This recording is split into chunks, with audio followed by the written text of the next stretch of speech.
Adventures of the Saint, starring Vincent Price.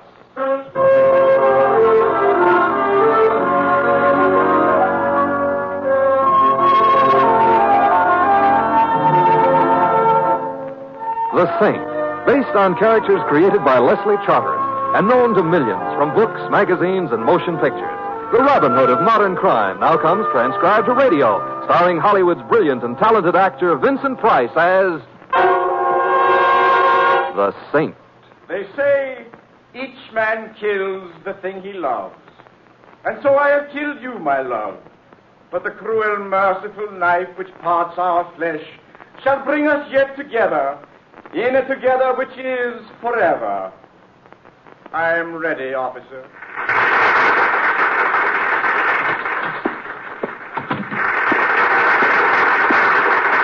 Pardon me, but where may I wait for Mr. Bennett? He's still on stage taking down. Yes, I know. I was in the audience. My name is Templar. Oh, yes, Mr. Templar. He's expecting you. You can wait in his dressing room. It's right down the hall there, first on the right.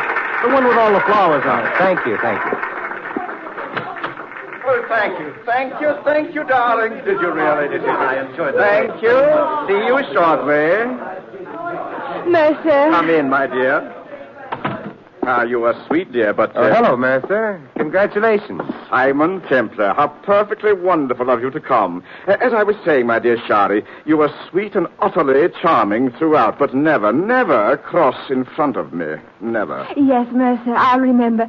And you were magnificent. Thank you. Oh, Shari, this is my old friend, Simon Templar. Templar, Shari Babcock, my leading lady. How do you do? How do you do? Go change, my dear, and I'll meet you shortly. Of course, Mercer. Goodbye, Mr. Templar. Goodbye, Miss Babcock. Well, your taste is still excellent, Mercer. I picked my leaves on her acting ability alone, Templar. Now, why I sent for you. By the way, what did you think of the play? Well, it was... Yes, I know. I took only 5 curtain calls, an ominous sign. For me, practically a curtsy. Writers. Why, Templar, why don't they have writers like Shakespeare around these days? It's a plot against actors. I believe you. Well, perhaps the Bennett name will carry this thing along for a season, but it will be a strain. Mercer, why did you send for me? Oh. Sit down, Templar, while I remove my makeup. I am sitting down. Well, then stand up. No, don't. I hate to talk up to someone. I don't work well that way at all. Templar, I'm afraid of this play. It scares me, too. Oh, no, not that way. Templar, I've begun to notice a peculiar relationship between Mercer Bennett and his roles. Now, you'll think this a bit eccentric of me, perhaps, but it's true. Templar, I'm living my roles. No. Wait, let me tell you. I don't know what it is. Perhaps I put too much of myself into a part, but the roles I portray on the stage, I also portray in real life. For example? For example, in Time Waits for Tomorrow, I played an actor who marries his leading lady. I married my leading lady. Astonishing. Wait. In Crossroads of the World, I played a singer who marries the ingenue. I married the ingenue. Laugh, that all. I don't have to. I didn't marry her. You did. Yes. But I could go on, Templar. This thing has been plaguing me for years. I have a feeling of fatalism about any role I undertake, that it can't help being realized offstage. Why get excited about it now? Because, Templar, because in this play, I not only fall in love with my leading lady, but I kill her. Well, has the first part come true? Well, one might say so, yes. She's utterly infatuated with me, of course, and she's a charming thing. I see. And you're afraid you're going to kill her? Deathly afraid. Well, it's been nice seeing you again, Mercer, but... Wait, don't go. I'm not just imagining things. The way the part was originally written, I shot Shari. But in our tryout in Boston, the prop man discovered that someone had put real bullets in the gun. Are you sure? Of course I am. That's why I had it rewritten to a knife. We use a rubber blade, of course. Of course. And you have no idea who put those bullets in the gun? None. It could have been anyone. Even you? That's what haunts me about this whole business, Templar. Could I have done it and not know it? Could I do it again? Oh, you've got to help me, Simon. Well, all right, I'll do what I can. but it might not be much. Ah, I'd appreciate it, Simon. I'd appreciate it immensely. And when we of the theater... Please, no tears. Where should I start? My agent and business manager will tell you whom to see and take you around. Stuart Jackson. Low fellow. Well, I'll see him in the morning. I'm deeply grateful, Simon. Why, I hardly dare look at the girl. I avoid her. Vincent? Daddy? Coming, Shari, darling, coming. Well, you see, Yes, I know. The show must go on. See you tomorrow, Mercer.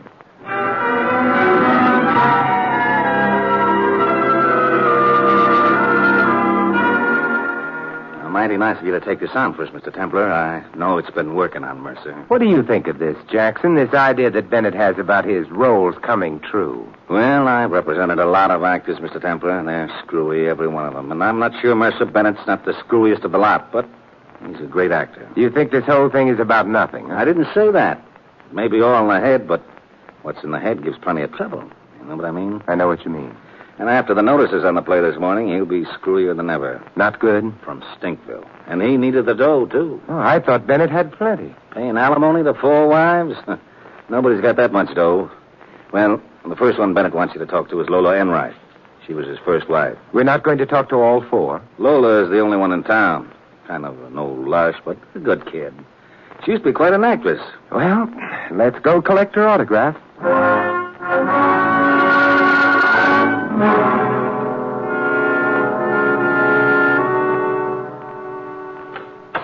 Well, morning, Lola. Can we come in? Why, Mr. Jackson, do come in. I hope you'll excuse my dishabille. Just reading over a frightful stack of plays they're begging me to do. Safely wearing, finding a vehicle. Skip it, Lola. This isn't the producer. This is Simon Templar, the saint. Now, why didn't you say so? How do you do, Mr. Templar? Sit down. Thank you, Miss Enright. I've enjoyed your performances many times. Must be older than you look. What's up, boys? Mr. Templar, I'd like to ask you a few questions, Lola, about Mercer. Well, if you're going to talk about him, I've got to be fortified. Excuse me. Mr. Templar, have you ever met my friend? Huh? Oh, yes, I have. Oh, good. Then I don't have to introduce you. How about joining us? Well, I'm very fond of your friend, but not this early in the morning. About Mercer Bennett, Miss Enright. What about him? Well, very briefly, he has a fixation about roles he plays on the stage and acting themselves in real life. And in his latest play, he kills his leading lady. Tell him not to worry. That turkey won't run long enough for him to step on an ant. Something has occurred, however, to indicate that this isn't all imagination. You know anyone bearing any ill will against Bennett, Miss Enright? Sure I do. Anybody that knows him. Oh? Well, how about you, if I may be blunt? You mean, would I kill his leading lady and frame him with the murder? Let me think it over, Simon. Sure you don't want to say hello to my pal here? No, thanks. Well, I do. Mercer Bennett. The problem being, would I like to see him accused of murdering his latest love? Well, I might. I very well might. Anything else I can do for you, Simon? Play Camille, Butch Candy between acts? Tour with the South Pacific Company of South Pacific? If anything comes up, Lola, I'll let you know. Oh, you're a nice boy, Simon. I'll give you a tip. Never be seen in public with agents. So long, Jackson. Here's to crime, Simon. Happy days, Lola. Yeah? Happy days.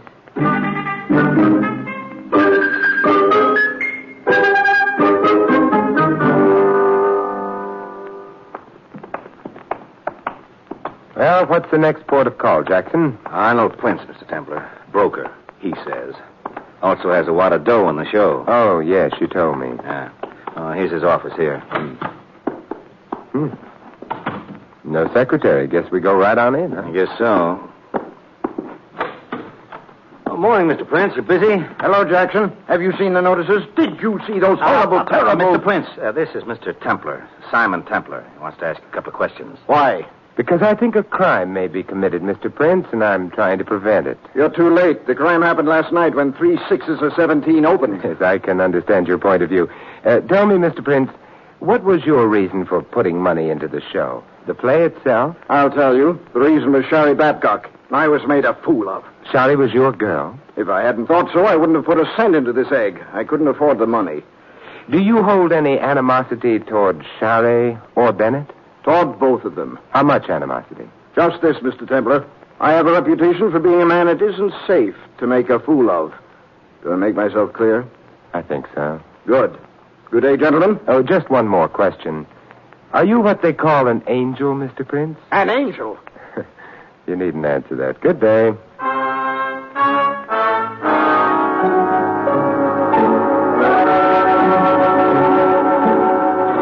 This is Shari Babcock's apartment, Mr. Templar. I hope you don't mind if I let you go in alone. I shudder at the thought. Oh, yeah. Well, being Mercer's business manager and agent both, I got a lot of details to look after. He wanted you to talk to Charlie Glenway. He's the author of this bomb. But if you talk to Shari long enough, Charlie'll be along. Get what I mean? I get what you mean. See you later, Mr. Templar.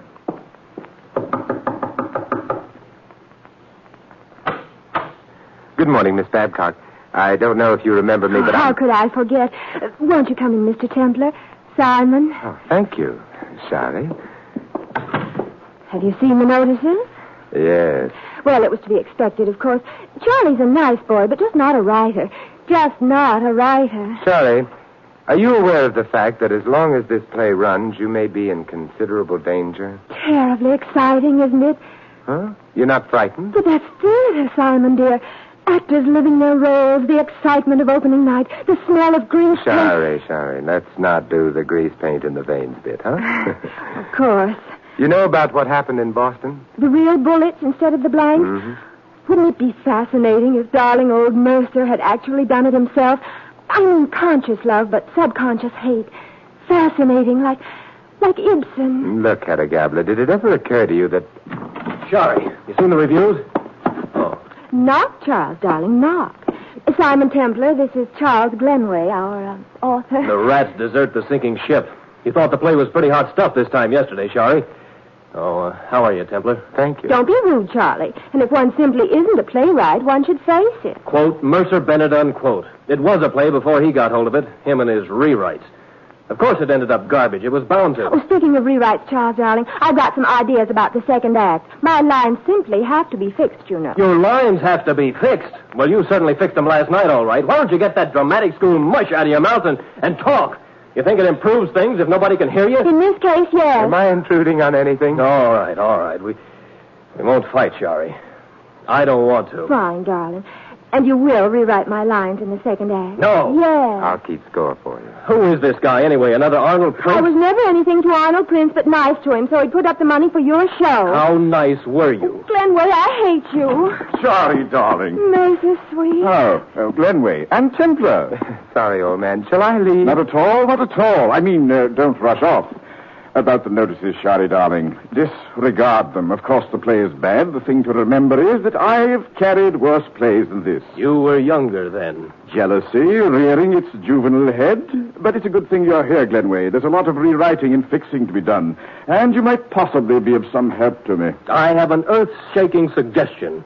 Why not just do the play as it was written in the first place? You're questioning my knowledge of the theater? I think you're over the hill, Jack. Pay no attention to this scribbler, Mercer. Our teeth. I find your conduct unprofessional, Glenway. We of the filter. And I find your conduct unbecoming to your fellow members in the Townsend Club, Bennett. Hams.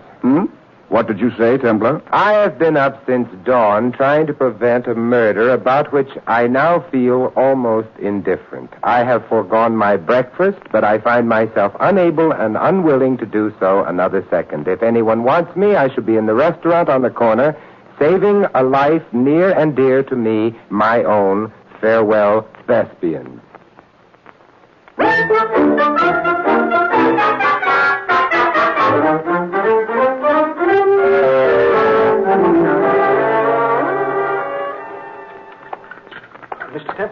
Mr. Templar. Oh, sit down, Mr. Jackson, sit down. But I warn you, if you interfere with my Eggs Benedict with Tabasco sauce, you're a dead man. Mercer phoned me as you were here, Mr. Templar. He wants you to come to the play tonight. I have seen the play, and every horrible detail is etched with acid on the dark mirror of my mind. You know, you talk just like Mercer. It must be contagious. Oh, we just got word, Mr. Templar. The play is closing tonight. A 2-day run. Just ahead of the lynch mob. Do you carry insurance on your client, Mr. Jackson? Sure. And put him in another disaster like this, and he'll need it. Oh, but what I wanted to tell you, Mr. Templar, was this. Mercer's worried about the prophecy, or whatever you want to call it. He's afraid that something will happen to Shari. And tonight's the last night for it to happen. You'll be there, Mr. Templar? Against my complete better judgment, my appreciation of the aesthetic, and in utter disregard of my sanity, I shall be there.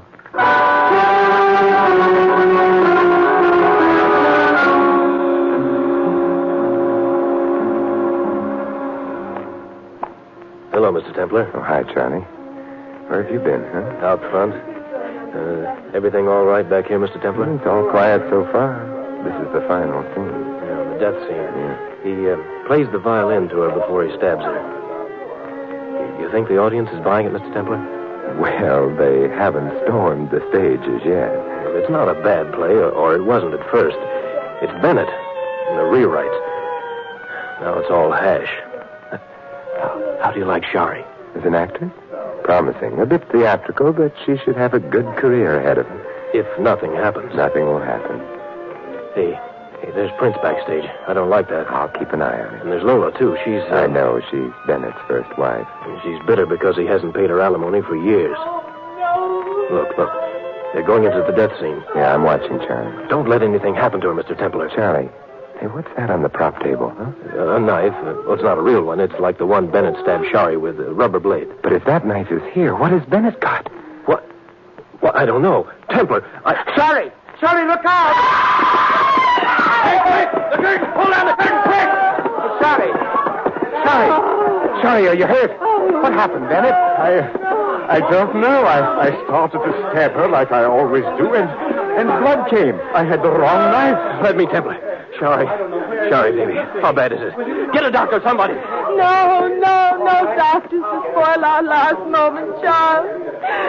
Just you and me. Oh, it will always be you and me, Shari, always. No. The realization came too late.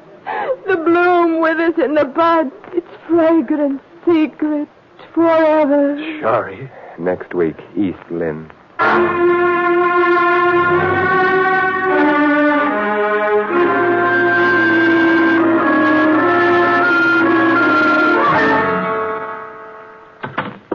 Simon. Yes, Bennett? How bad is it, Simon? Is it fatal? Tell me, Simon. I can take it. Oh, the doctor said he had great difficulty finding the scratch. Scratch? Yes, it was a very minor flesh wound. Shari just couldn't resist playing a deathbed scene. You've got her well trained. Templar, do you realize what this will do for 3 6s or 17? No, what? Publicity! Reams of publicity. The show will run for months. Where is she? Oh, she's in her dressing room. Come on. Shari. Mercy, you've come to say farewell to me. Get up, you lovesick ingenue. Put a bandage on that scratch. You've got a show to do tomorrow. But, Mercer, I'm dying. You couldn't be killed with a meat hand. Wait a minute, Bennett. That's no way. And I want to see you about some rewrites, Glenway, as soon as I talk to the press. We're not closing. Mercy, you are closing. What? Whether you like it or not, someone tried to kill Shari tonight, and if the police had to pick a suspect, they would undoubtedly pick you. Yes, perhaps they would. Perhaps they might even be right. Say nothing about this stabbing to anyone. Run one more night, tomorrow night, and let everyone know the closing is definite after that, huh? Why? Why one more night? We've got one more night in which to catch a potential killer. See that everyone backstage tonight is here tomorrow. Lola, Prince, Jackson, Glenway. And you, certainly, Mercer. Definitely you.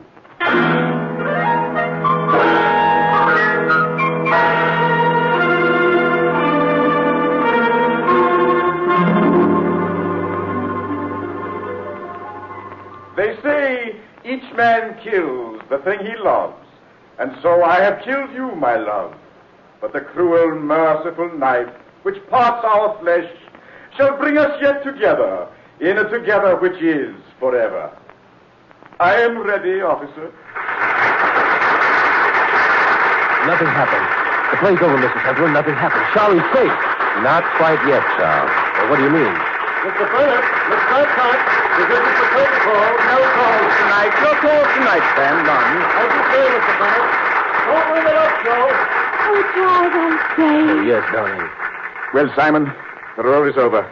The play is finished. And the leading man did not kill his leading woman. No, he didn't, Mercer. Come on, Charlie, let's get out of here. No, Charles. Why not, Simon? The play is over. Not quite yet, Mercer. You forget that in your own play, Charlie, the murder occurred at 6 minutes past 11. It's now just 10:45. You're suggesting we stay here until 6 after 11? I'm suggesting it very strongly. Charles, would you ask Lola, Arnold Prince, and Stuart Jackson to join us? They're all backstage. Okay, Mr. Templar. What are you expecting, Simon? Charlie, I'm expecting another attempt on your life. There have been 2 already. I intend to see that this is the final one. What if it's a success? If my theory is correct, it won't be. The saint is never wrong, Shari. Are you? Well, hardly ever. Let's join the others, shall we? I'm giving a theater party.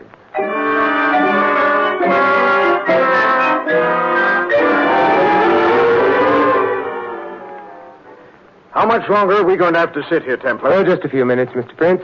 It's after 11 now. I'm getting very dry, Simon, old boy. Patience, Lola, patience. It's creepy in here with everyone gone.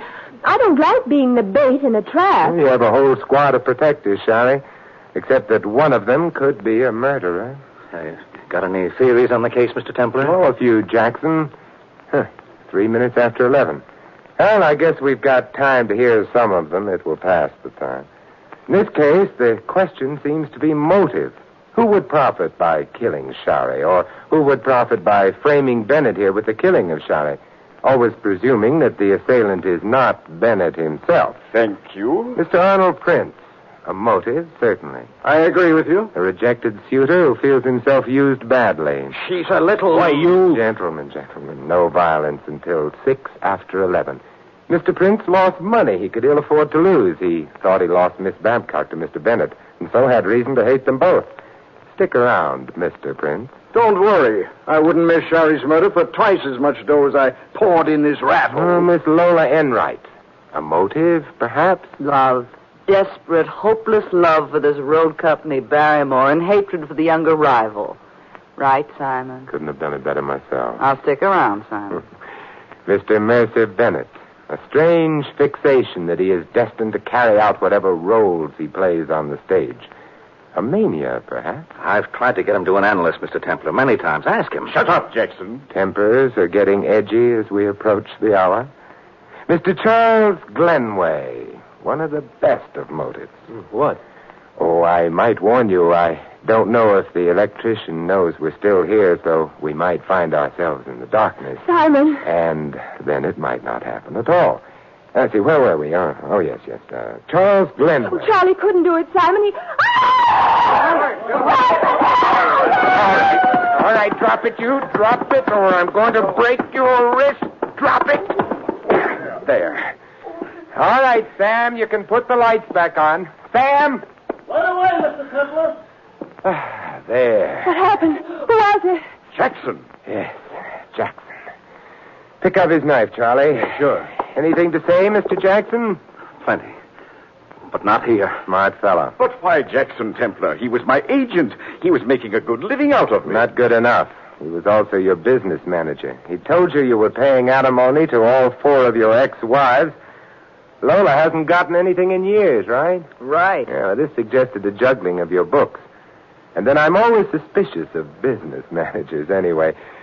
He also told me he had your life insured.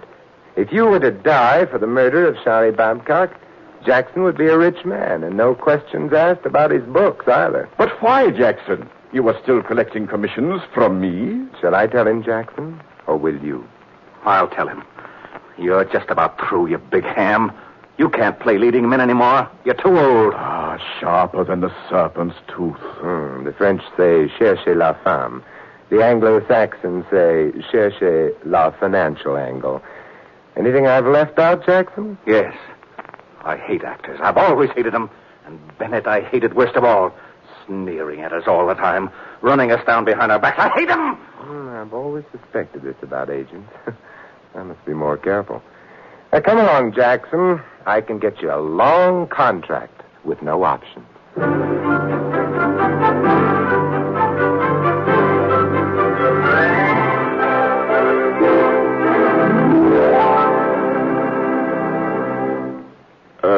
Templar. Yes, Mason?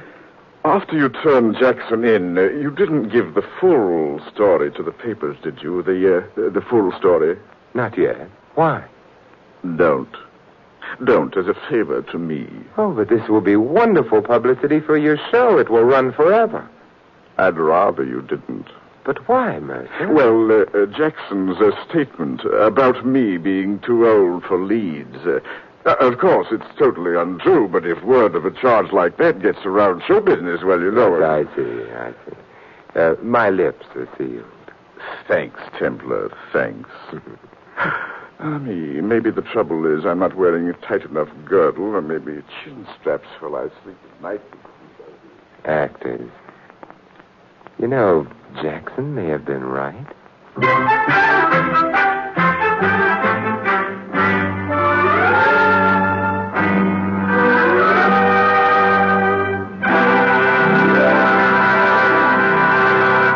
You have been listening to another transcribed adventure of the Saint, the Robin Hood of modern crime. Now here's our star, Vincent Price.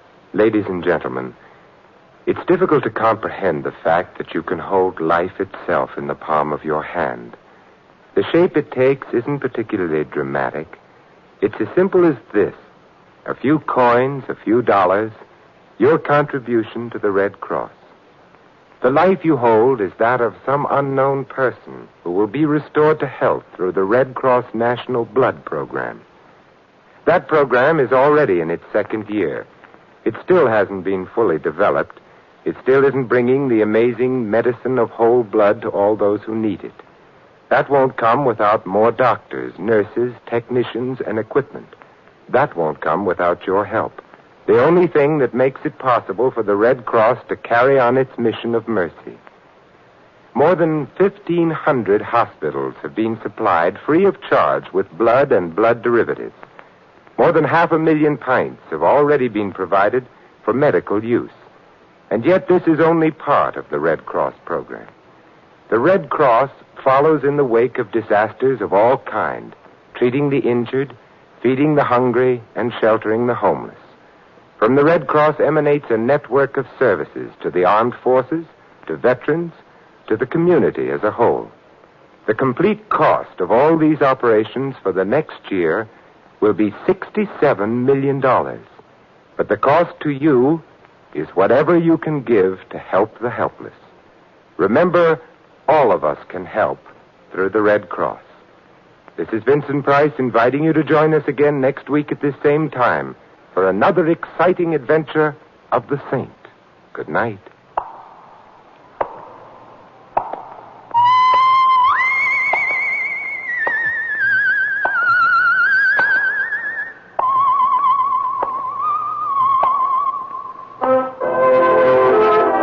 This adventure of the Saint was written by Dick Powell. Our cast included Theodore Von Elf as Bennett and Mary Shipp as Shotty.